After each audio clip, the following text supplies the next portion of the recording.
한 인간으로 살아간다는 것에 대하여 모든 것을 잊어버리고 한 아이로 세상에 태어나서 부조리한 현실과 마주했을 때 자신의 한계를 극복하고 사회성에 맞추어 살아간다는 것은 큰 용기가 필요하다. 오래도록 책장에 꽂혀 있었으나 내용이 뻔할 것이라는 선입관으로 미루어 두고 안 읽었던 책 중 하나를 골라서 얼마 전 읽어보았다. 다이지 오사무의 인간 실격이라는 책이다. 글을 읽으면서 제일 먼저 든 생각은 일본 사람들은 글을 참으로 진솔하고 담백하게 쓴다는 것이었다. 글을 중간쯤 읽었을 때부터 고질적인 역겨움이 느껴져 더는 읽을 수 없었다. 나의 자서전과도 같은 내용에 동일화될수록 그 끝을 알고 싶지 않았다. 그런 역겨움이 닥칠 것을 대비하여 책을 읽으며 미리 나의 삶과도 비슷하다는 진지함보다는 문장의 진실한 간결성에 더 신경을 기울여 읽었지만 어김없이 실패하고 더는 끝까지 읽을 수 없었다. 아마도 주인공의 삶과 나의 삶이 어린 시절에는 비슷할지 몰라도 서로의 결과는 크게 다르다는 사실을 통하여 자신은 나약함에서 벗어났다는 위로를 하고자 함인지도 모른다. 주인공과 나의 차이점을 굳이 설명하자면 그는 자신의 감정과 한계에 갇혀서 바위와도 같은 세상의 한 인간으로 맨몸으로 맞선다는 것이며 나는 좀 더 근본적인 문제로 접근했던 것 같다. 즉 주인공보다 조금은 더 집단적이고 사회적이었으며 자신 내부에서 탈출하려고 몸부림치는 것보다는 집단 속에서의 탈출을 추구한 점이 다른 것 같다. 주인공이 보여준 탈출의 한 가지 방법인 장난기 섞인 익살은 나에겐 정말로 불가능한 사치였다. 고등학교 때 읽으며 동화되어 공감했던 여러 가지 책들, 랭보의 지옥에서 보낸 한철과 알베르트 까미의 이방인, 그리고 프란츠 카프카의 변신과 집으로 가는 길 등 동감이 되는 만큼이나 역겨움이 증가하였던 책들, 그리고 10년 전쯤에 알게 된 묘묘왕 에어의 폐허에 붙다 등 어느덧 존재와 자신의 싸움은 60살 나이에까지 이르게 되었다. 이제야 감히 말할 수 있다. 이런 모순은 자신만의 부조리 때문이 아니며 자신만이 잘못된 것이 아니라고 말하고 싶다. 오온이 적은 상태로 태어난다는 것은 살아가는 데 있어서 커다란 행운이며 축복에 가깝다. 반면 오온이 지극히 발달하여 남보다 큰 자아의식이 활성화되면 그의 삶이 불행해지는 것은 당연한 이치이다. 왜냐하면 대부분 사람이 당연시하고 무시하는 것들에 대해서도 자신에게는 중요한 문제가 되며 의문이 끝없이 이어지기 때문이다. 그 의문의 끝에는 부조리한 부정관이 생기게 마련이다.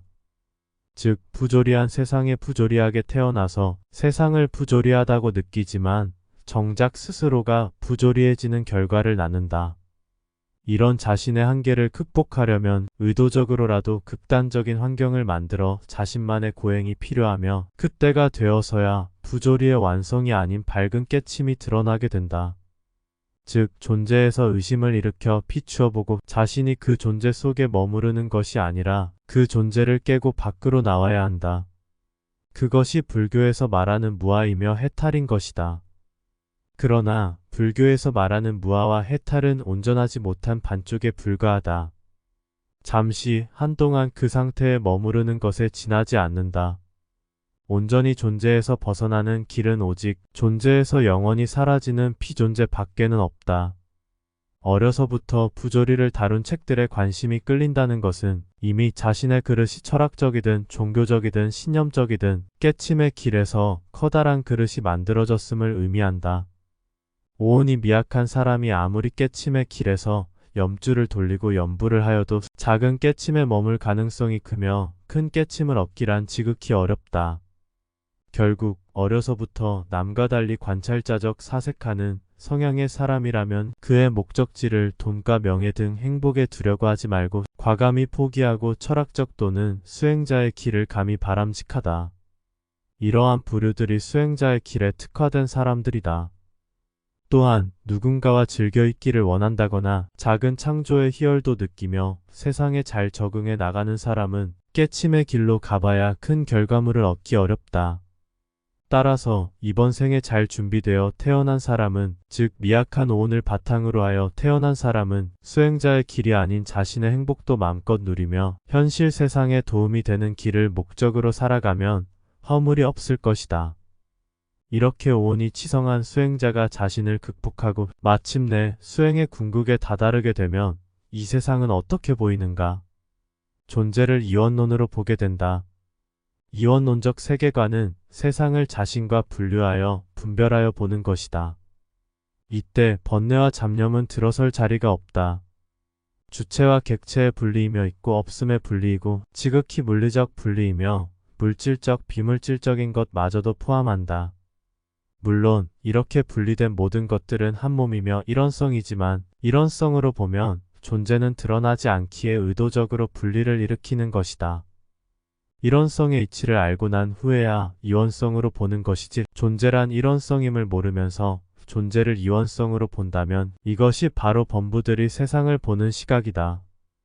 만약 존재를 알아야겠다는 탐구심이 생기지 않는다면 존재를 일원성으로 보는 것이 맞다. 창조주와 존재 시스템마저도 일원성이기는 하지만 이원성으로 분리하여 보아야지만이 정확히 보인다.